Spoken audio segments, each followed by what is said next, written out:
Today I'm going to show you how to make your car's rear end more aggressive from looking like this to this. And I'm going to do this by installing an aggressive ducktail spoiler and a shark fin diffuser with LED brake lights, and this should help me completely transform my 2007 Lexus IS350. It may seem very simple at first, but unfortunately I was shipped a defective spoiler by mistake, and there are some challenges which I'm going to show you how to handle in details in this video. This is my 2007 Lexus IS350 project, and until now I have installed the front conversion headlights, the front bumper kit, the rear sequential taillights, as well as I have also restored my beat up wheels, and the car looks absolutely stunning. As you may already know, I am building this project for the Driven Car Show powered by eBay Motors, which is the largest Canadian auto show, and I have exactly less than 1 week to the show. I am optimistic that I can finish this build on time, so join me as I race to the finish line to complete this build.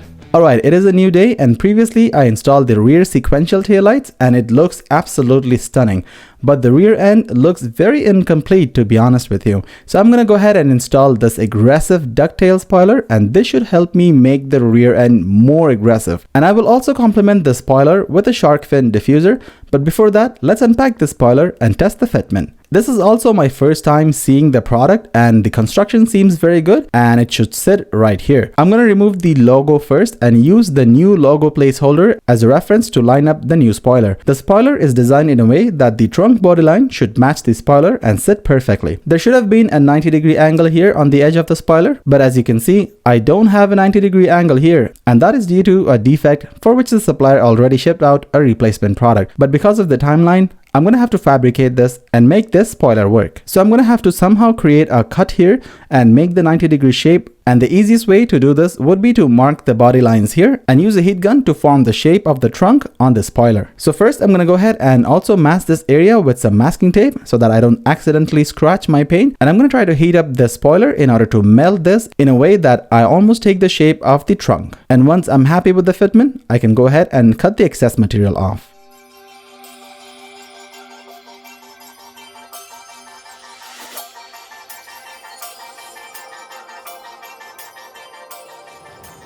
I'm going to go ahead and also mask the lights because I'm kind of cautious and I don't want to cause any kind of scratches or anything. So I'm just going to go ahead and mask these lights up. Now coming back to the spoiler. So first what I can do is put it on here and align it with this logo hole right here. So once I know that this is the perfect center, I can just tape it on here. This is exactly the center I want it to be in. So I'm going to go ahead and now first mask off the rear taillights here, and then I'm going to heat up this surface here just to get an angle of where it should sit, and after that I can start trimming off certain areas just to see where it fits. Alright, this actually turned out to be easier than anticipated. Heating this part basically worked right through it. So as you can see, this is the bent part which I'm going to have to cut. So as you can see, this is the trunk line. Straight ahead from here, I'm just going to heat it more and press it down in a way that this gap is basically non-existent. And once I'm happy with all the fitment and body lines, I can go ahead and make the necessary markings right here, and that should make the body look absolutely flush.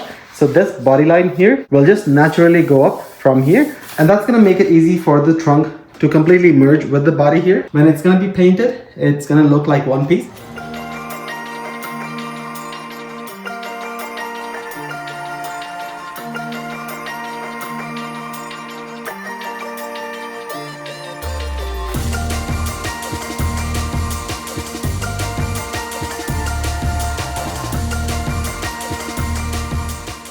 Alright, so far looking good, and heating worked absolutely fine. As you can see, this is how much it is on top of the rear tail light here, and almost the same on this end too. So if I put it on here with double-sided tape properly, and I measure the distance between here, and the distance between this and this here is almost the same. Once I'm happy with the fitment, I can go ahead and put a double-sided 3M tape underneath this right here and underneath this right here. And I'm going to go ahead and do minor heating here, and once it's correctly placed, I'll fix it with some 3M tape, and after I'm done fixing it from there, I can then lift it up and cut the excess material from here. So as you can see, this is the steel portion of the trunk. Go straight here, takes an angled L shape, just heat it up a bit and press it in. Similarly, I'm going to repeat the same process here. Just cut it up straight, and as you can see, the fitment is almost correct. I just have to adjust it. Alright, the fitment looks good, and this is the body line. For example, this goes right here. It goes straight, connects to this one, goes all the way. And here it also lands back to the end of the body line here. Alright, check this out. I heated this up and cut this piece out of here, and I went ahead and also filed this space here. So after I paint this part, it's gonna look like one piece of the body here. So as you can see, this is the body line that goes from here and connects right over here. I'm going to repeat the same process on the other side, and then finally I'll be able to remove all the tape from here. I can then put double-sided super strength 3M molding tape to fix the spoiler strongly on the trunk here, and after that I can move on to the next step, which is the diffuser. And when everything is done and installed completely, I'm going to go ahead and apply some paint here. Alright, the other side is also done. I took this part away, and I also went ahead and sanded this portion up. I'm going to spend a few more minutes here just to make sure it's all nice and tidy. But check the angle out. It is perfectly sitting on the trunk right now, and the body line is also matching this, and it goes straight from here and drops down from here. Alright, check this out. The spoiler looks good on the car right now, and see the differences here. And there's a small gap here, but I haven't removed the sticker tape yet. I put double-sided tape underneath here on the upper end and also under the lower end, and I was able to form the same shape of the trunk right here. As you can see, the small L shape here, and I can now go ahead and remove the sticker, and I'll press it on this position for a couple of seconds so that the newly removed sticker can properly stick to the trunk. And as you can see, there is no more gap. The rear is starting to look more and more aggressive. The only thing missing right now is the logo. I'm going to put the logo later on after I complete the paint work for the trunk. Now I'm gonna go ahead and install the diffuser. You know the moment when you find yourself working under your car for a DIY repair or just doing regular maintenance of your car and you're just tired of working your lug wrenches manually? This happens with me all the time until this bad boy showed up. This is the Seesii 1000 Nm cordless impact wrench. You may have seen me use this on many of my videos earlier, and honestly, this is a lifesaver. It makes tight bolts and lug nuts looks like they owe you money. This cordless impact wrench has brushless motor, half-inch drive, and two 4000 mAh batteries, so technically you can never get stuck halfway through a job. Plus its fast charger gets you back in action real quick. Inside the portable rugged carry case, it comes with the instruction manual, 5 different impact sockets starting from 17 mm, a fast charger, two 4000 mAh batteries, and its 738 foot-pound of torque to handle lug nuts, suspension bolts, and even truck wheels, you name it. If you're like me who likes to work on your cars and wrenching in your driveway or tackling full-on builds, the Seesii IS250 is like having a whole tire shop in your house. Your 1-hour job reduces to a 10 minutes DIY maintenance, and this is one of my favorite cordless tools to have in my toolbox. I am really impressed with the build quality of this impact wrench, and it cuts my lengthy projects to just a few minutes. I'll put the link in the description. If you guys are interested, do check it out. Work smart, not hard. Get your Seesii IS250 today. Huge shout out to Seesii for sponsoring today's episode. Now let's get back to it. Alright, so here is the new diffuser. It comes with its own brake lights. But before that, check out my new wheel color. The new jet black paint looks stunning. I just can't wait to see them on the car. These wheels are definitely gonna change the look of this car. Alright, check this out. This looks phenomenal. I can't wait to see this on the car. And here is the LED light that goes here. And this should definitely complement the looks of the diffuser. I'm gonna go ahead and try to test fit this one now. Looks something like this. They have already scuffed up the surface here, so I should be able to apply my double-side 3M tape here. And on the bottom here, I'm gonna go ahead and put some screws in so that I fit it properly with the bumper and keep the diffuser steady. I might have to end up heating up here and here just to get it a curved shape, just like the bumper here. I'm gonna put on some screws under the car from here and here, which will not be seen from outside. I'm gonna use black screws. In order for this LED light to be fit here snug, I'm going to use the double-side sticker tape here. I'm going to drill a hole here so that I can pass these wires and also the wire housing to ensure I fit this properly. Alright, I went ahead and drilled a hole here so I can now pass through the wire and try to fit this through. Alright, as you can see, it sits properly, and here's the back side of it. I'm going to go ahead and first fit the diffuser, and once I'm satisfied with the location and positioning of it, I can then start putting some screws in.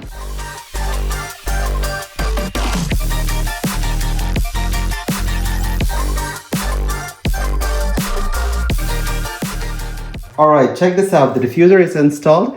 I haven't installed it permanently, but this is just an adjustment and it looks absolutely phenomenal.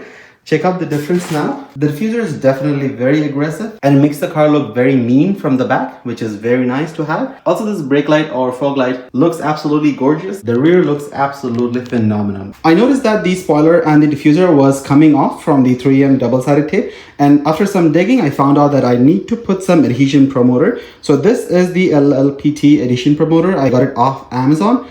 I'm gonna put the link in the description. It works like a charm. So what I did is I first put a layer of adhesion promoter first on the surface of the trunk or of the bumper where I'm supposed to put these additional trims on. So what happens is this adhesion promoter helps the 3M sticker to bond with the surface, and it helps you to stick it almost permanently, almost to an extent that the paint may strip off, but not the product. So which is exactly what I want. I want the product to almost permanently bond to the surface of my trunk here, so I didn't have to go and screw anything right here. Apart from that, I also went ahead and put this screw right here. This is screwed through the trunk piece for here, and I strategically placed it in a leftward offset, and that's because when I put in the logo right here, this screw is going to be exactly behind the logo right here. So when I put in double-sided tape here, I'm going to put some adhesion promoter, and I'm going to put this right here. So after I scuff the spoiler and apply some primer, I will color match the spoiler with the car,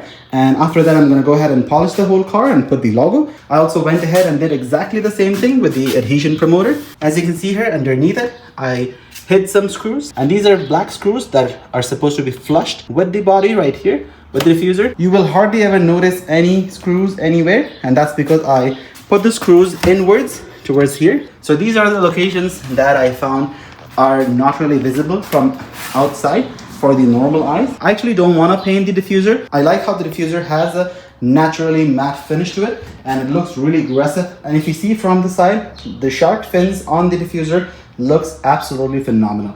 And I'm really happy how it looks aggressive. And the only other thing to notice here is the brake light. So this has 3 wires with it. I went ahead and I did the same thing. I put adhesion promoter in the back, and I put 3M double-sided tape, and I put this on. I put some masking tape on top so it sticks flush and it doesn't come out. I'm gonna also go ahead and seal this area with some black silicone because I don't want any kind of moisture or water to run down here and damage the double-sided tape. So what I'm gonna do is seal this area right here, the whole thing, and do the same thing right here. So the silicone will be flush from here. I'm gonna put a tape on the surface here as well as a tape on the surface here.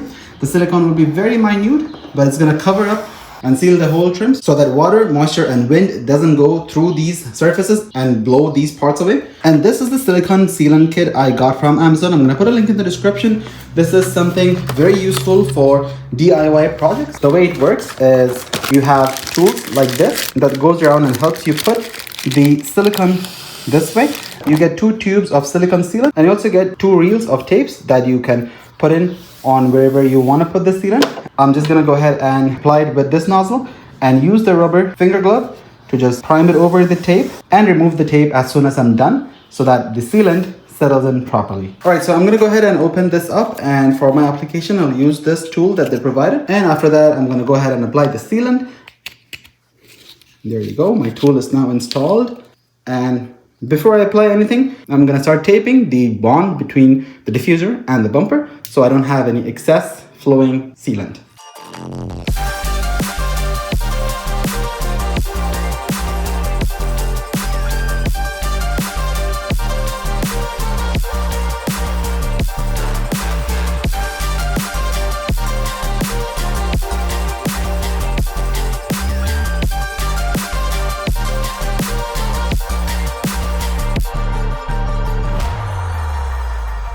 Alright, the sealant is now in, and as you can see, the silicone has now been applied properly, and from the further away, it doesn't even look like there is something there, but if you go very close, you can see that there is indeed some kind of bond between the diffuser and the bumper right here. I'm gonna go ahead and apply the sealant on the spoiler too. I still haven't wired in the brake light. The brake light has 3 wires, 1 ground and 2 programmed. I'm gonna go ahead and find a 12-volt connection from one of the dim lights. So when I turn on the orange lights, one of these lights turn up. So I'm gonna find out which one that is. So the first step I will do is now go ahead and slightly lower the bumper. So there are 2 12mm tabs here. So one is right here and the other is right here. So I'm gonna have to open this cover, remove the tab, and there's gonna be another bolt on the inside right here. and the other right here. So once you remove this and this one, there's just gonna be one plastic clip that's directed upwards. This yellow clip, so you just put downwards and it should come out easily. The bumper will be easily removable, and I don't need to remove it completely. I just need to give enough space so I can route the wire in from here and put it through here and take it out.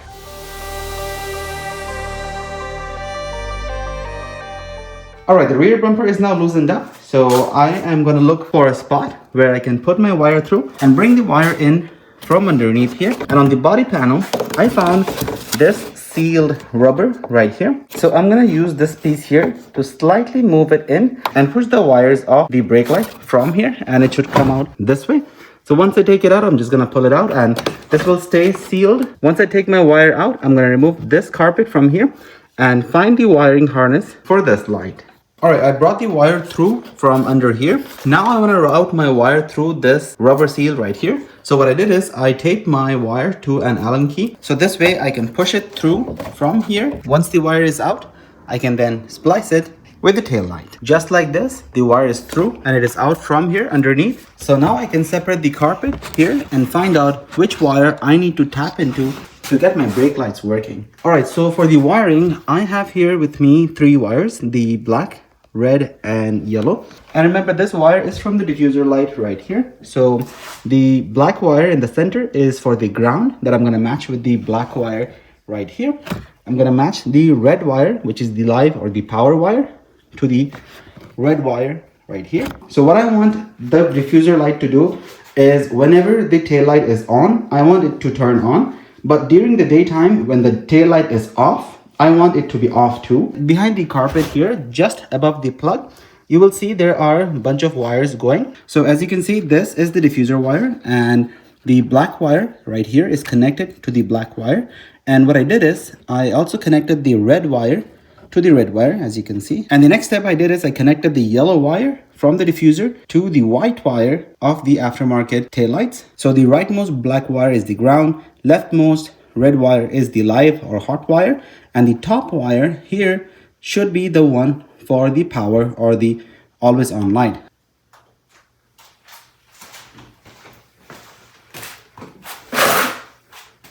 Alright, so it appears that the diffuser light is working.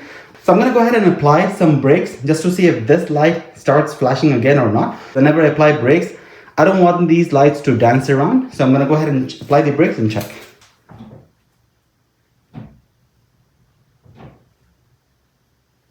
Alright, great. The light doesn't dance and the wiring configuration is good. So whenever I turn on the car or whenever the lights turn on by itself, this light will do a little bit of animation as well as the diffuser one, which I can live with. I think this actually makes more sense because the longer 4IS tail light will do some animation. I guess the diffuser light flashing also kind of complements the two as an animation. Alright guys, so far so good. If you have a heat shrink, it's much better. But for now, I'm going to close this up with some electrical tape.